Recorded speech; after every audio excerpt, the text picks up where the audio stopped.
Salut à tous et bienvenue sur ma chaîne Autour d'Antonin. Aujourd'hui c'est la 15e étape du Tour de France 2025. Petit résumé sur l'étape d'hier, la victoire de Thymen Arensman qui est parti dans la première échappée tout seul et qui a fait 30 à 40 km tout seul. Ouais, ça veut dire qu'il a fait beaucoup de trucs tout seul. Après il a pu rouler parce que derrière Tadej et Jonas n'ont pas attaqué. Mais Skiebo il a pris l'initiative de partir. C'est risqué péril. Après, Lenny Martinez reprend le maillot à poids. Ça, c'est une bonne nouvelle pour les Français.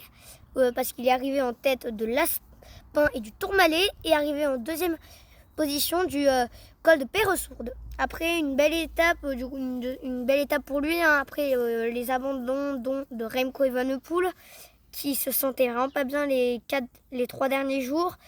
C'était vraiment très dommage parce qu'il aurait vraiment pu. Je suis assez triste qu'il ait abandonné, mais bon.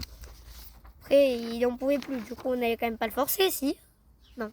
Après, aussi de Mathias Kelmose, Steph Kras et Brian Cocard, blessés jeudi. L'abandon de Remco, ça laisse vraiment une chance pour les 3e places au général. Depuis hier, c'est Florian Lipovic de la Red Bull Boransgro qui est sur la 3e place du podium. Oscar Handley, 4e au général, pas très loin.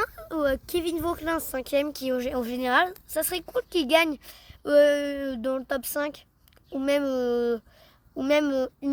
le top 10. C'est déjà énorme.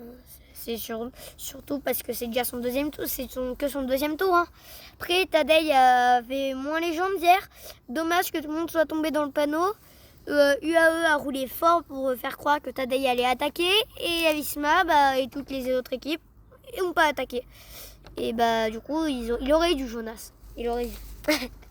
Après, l'étape du jour, Muret-Carcassonne-Muret. Désolé. Non, c'est Muret-Carcassonne. Désolé.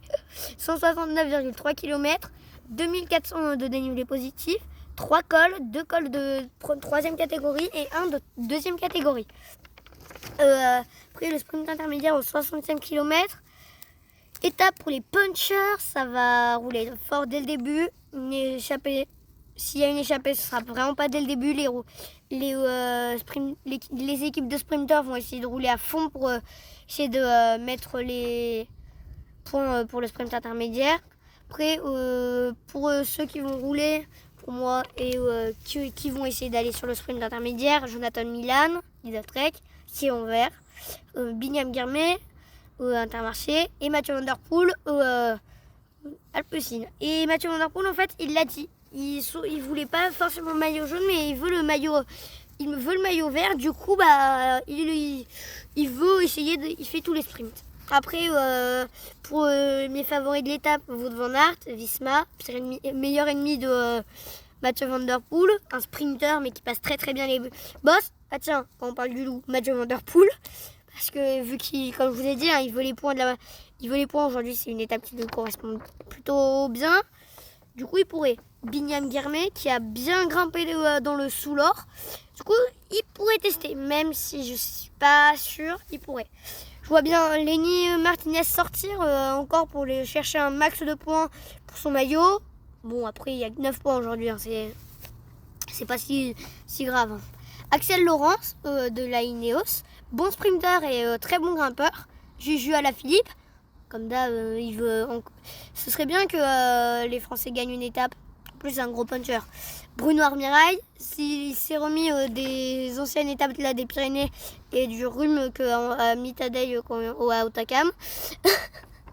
Après,